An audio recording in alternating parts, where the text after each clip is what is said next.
안녕하세요. 취미로 다큐 따사입니다. 버마이어 계엄령과 관련된 인물에 대해 알아보았는데요. 오늘의 다큐멘터리 영화는 1980년 계엄령 이후 고립된 광주에서 일어났던 학살의 진실을 이를 알지 못하던 다른 지역으로, 세계로, 그리고 지금 우리에게 전한 인물, 독일인 기자 위르겐 힌츠페터를 소개하는 작품입니다. 바로 5.18 힌츠페터 스토리인데요. 이 영화는 2003년 KBS 일요 스페셜을 통해 방송된 80년 5월 푸른 눈의 목격자라는 방송 다큐멘터리를 원작으로 하여 2018년 개봉한 다큐멘터리 영화입니다. 당시 일요 스페셜 PD였고 한국에서 힌츠페터를 최초로 인터뷰했던 당사자 강영주 감독이 만든 작품인데요. 이 영화는 방송에 나온 과거 인터뷰나 영상들은 4:3 비율로 나오지만 영화 제작 시기 추가 촬영한 부분은 해상도가 발전해서 HD 16:9 비율로 나와서 영화 중간중간 영상 비율이 다릅니다. 과거와 현재가 교차되는 특징을 화면으로 느낄 수 있는 작품이에요.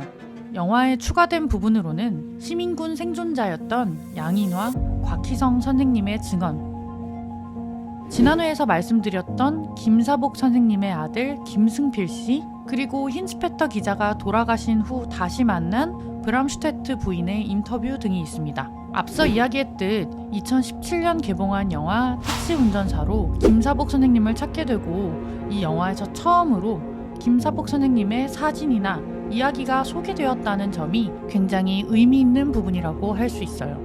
1980년 5월 19일 오전 독일 방송국 도쿄 특파원으로 일본에 있던 힌츠페터는 계엄령하에 광주에서 시민과 계엄군 충돌이라는 짤막한 소식을 보게 되었는데요. 심상치 않은 사건이라고 판단한 그는 녹음기사 해닝 루머와 함께 5월 19일 오후 서울로 향했습니다. 그리고 5월 20일 광주에 잠입하는데요. 당시 대부분의 외신 기자들이 21일이 되어서야 광주로 향했다고 하는데 힌츠페터와 루머가 하루 일찍 광주에 들어간 것이었죠. 이때 이들과 함께 광주로 간 사람이 김사복 선생님입니다. 힌츠페터는 당시 광주로 향하는 차가 자신들 말고 단 한 대도 없다는 사실에 불길함을 느껴 그 횡한 도로를 촬영해 두기도 했습니다. 힌츠페터와 루머어는 20일 하루 동안 취재를 한 후 21일 오후 바로 광주를 빠져나왔는데요. 도쿄 나리타 국제공항에서 필름을 독일로 보낸 후 23일 다시 광주로 들어갑니다. 23일 계엄군이 일시 퇴각한 상태의 광주는 시민 자치하에 생각보다 평화로웠는데요. 힌츠페터는 그런 시민들의 일상을 담았습니다. 이 영상은 당시 계엄군 측이 언론에 흘린 폭도가 점령의 아비규환이 된 시내 같은 주장을 반박하는 확실한 증거였는데요. 힌츠페터 본인도 당시 광주 상황이 안전했음을 보여주고 싶어서 촬영한 장면이라고 합니다. 그렇게 두 번째 취재 자료를 독일로 보내고 5월 27일 세 번째로 광주에 들어갔을 때는 이미 계엄군의 강제 진압으로 모든 것이 끝난 뒤였습니다. 그렇게 전두환 신군부의 정권 장악, 언론의 외면으로 은폐되어 버린 광주의 진실. 광주 시민들은 자신들이 겪은 비극의 진실이 오래도록 세상에 나올 수 없을 거라고 생각했었는데요. 아마 우리가 죽고 다음 세대에서 제대로 평가받을 수 있으면 좋겠다, 이런 식으로 생각을 했을 거예요. 하지만 힌츠페터를 비롯한 당시 외신 기자들이 담아낸 영상들로 결국 광주의 진실이 세상에 조금씩 드러나기 시작합니다. 일명 광주 비디오, 1980년 이후 대학가에서 몰래 퍼져나갔다는 광주 학살의 진실은 이후 1987년 민주화 운동에 큰 영향을 미쳤는데요. 영화 1987에서도 학생들이 어두운 교실에 모여 이 비디오를 보는 장면이 나옵니다. 당시 진실을 보도하지 않았던 국내 언론, 광주 시민들은 진실을 말하지 않는 언론에 분노하며 광주 MBC에 불을 지르기도 했었는데요. 영화를 보면 데스크에서 진실 보도를 막자 신문사를 떠난 기자들의 이야기도 나옵니다.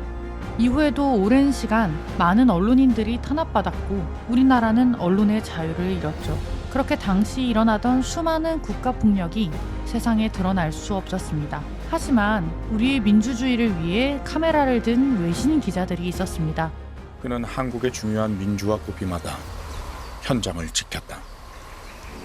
하지만 힌츠페터는 1986년 취재 도중 당한 폭행으로 크게 다쳐 독일로 돌아가 큰 수술을 받게 됩니다. 그리고 이 부상으로 인해 결국 은퇴하게 되죠.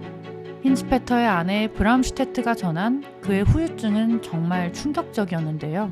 Soldaten von Korea praktisch, die da rumliefen und die Soldaten kommen und die sind jetzt hinter ihm her meinetwegen.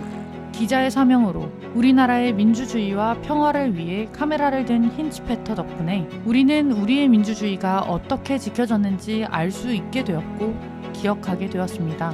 진실을 기록하고 전하는 것이 얼마나 중요한지 진정한 언론인을 통해 우리는 다시금 느끼게 됩니다. 힌츠페터는 살아생전 죽어서 광주 민주화묘지에 묻히고 싶다는 이야기를 해왔다고 하는데요.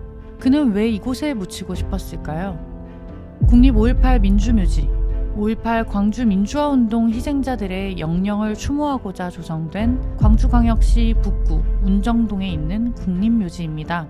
5.18 민주화운동 당시 사망자, 부상자, 연행 또는 구금자 등이 안장되어 있습니다. 5월이 되면 많은 시민들이 이곳에 찾아가 참배하며 희생되신 광주 시민들을 기억하고 또 민주화운동의 의미, 인권, 자유 등을 생각해보곤 합니다.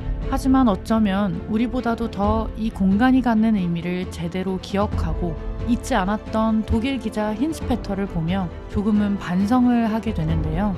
이번 계엄령 선포 이후 과거 엄혹한 시기를 경험했던 어른들은 계엄령이 얼마나 무서운 것인지 알기에 이를 막고자 몸을 던졌고 또 젊은 세대는 앞서 싸워오신 어른들께 감사함을 느끼고 빚을 졌다고 얘기하기도 합니다.